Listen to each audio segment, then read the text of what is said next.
All right, today we're heading to London, specifically to the south bank of the River Thames, to dive into an absolute icon of the city's skyline and its cultural heart, the Tate Modern.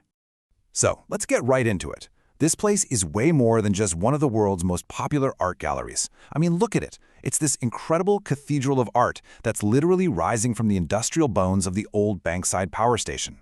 And its location? It's just pure drama, staring right across the river at the historic dome of St. Paul's Cathedral. Now here's a thought, and it's a pretty bold one.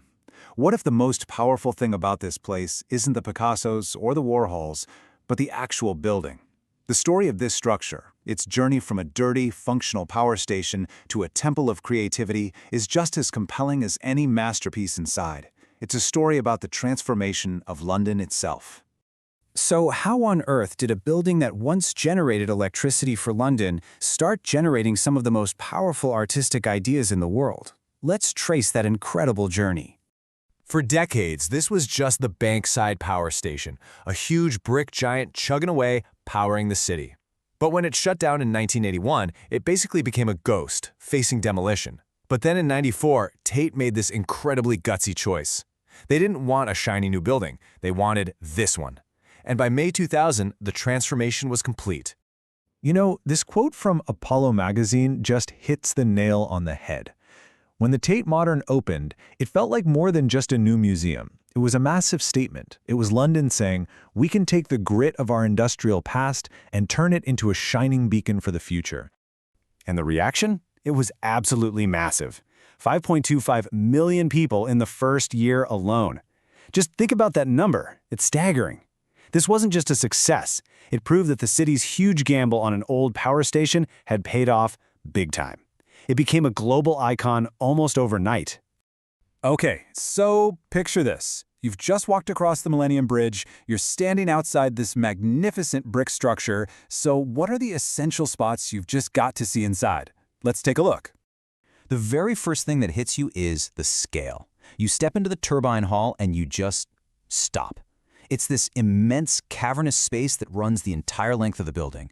And to think, where colossal turbines once hummed and generated power, artists now create these mind-blowing installations that just fill you with awe. Then you head up into the galleries, and it's like a whirlwind tour through a century of artistic genius. One minute you're standing in front of a Picasso that completely changed the game, the next you're getting hit with the pure energy of an Andy Warhol. And then you can literally lose yourself in one of Yayoi Kusama's incredible infinity rooms. It's an absolute treasure trove. But the Tate Modern isn't just about that traditional, quiet, white cube gallery experience. You know, those sterile, perfect rooms? Deep in the foundations of the building, there's a space that throws all those rules out the window for something much, much rawer. Welcome to the tanks. And yes, they were literally the power station's huge underground oil tanks. They've been transformed into these raw, atmospheric concrete chambers. This isn't a place to quietly look at art on a wall. It's a space designed for you to experience it through performance, film, and sound. It's amazing. The thing about Tate Modern is it's never static. It's a living, breathing place that's always got something new going on. Its calendar is always packed. So let's take a quick peek at what's making waves in 2026. And the lineup for 2026 looks incredible. They're exploring new sides of Picasso, putting a really important spotlight on Nigerian modernism, getting deeply personal with Tracey Emin. And then for the summer, the huge blockbuster show is all about the one and only Frida Kahlo. And speaking of Frida, the gallery isn't just showing her art. Get this.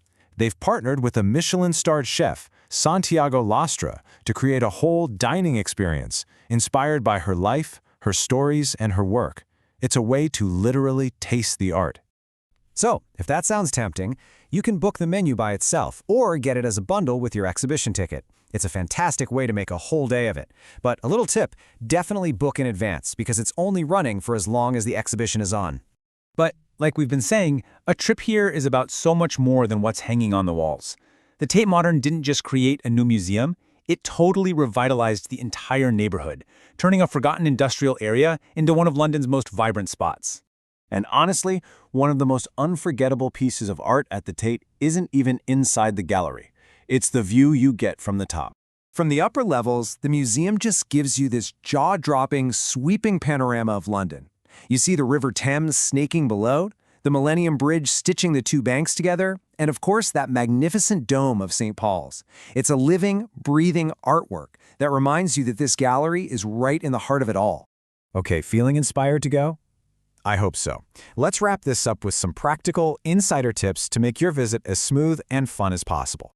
Getting there is really part of the fun. The walk across the Millennium Bridge is just iconic. You can even arrive by boat, which gives you this amazing view from the river. And of course, it's super easy to get to by tube from a few different stations. And here are a few final tips. First, and this is the best part, the main collection is totally free to see. If you want to avoid the biggest crowds, try a weekday morning right when it opens. Oh, and here's a good one. The Blavatnik Building entrance on the side is usually much less crowded. And remember, it's a cashless venue and it's open late on Fridays and Saturdays, which is a great time to visit for a completely different vibe. So there you have it. The Tate Modern is this incredible place where industrial history smashes into the future of art, where these massive spaces inspire groundbreaking ideas. It really is so much more than a museum. It's an experience. The only question left is, what will you discover when you step inside?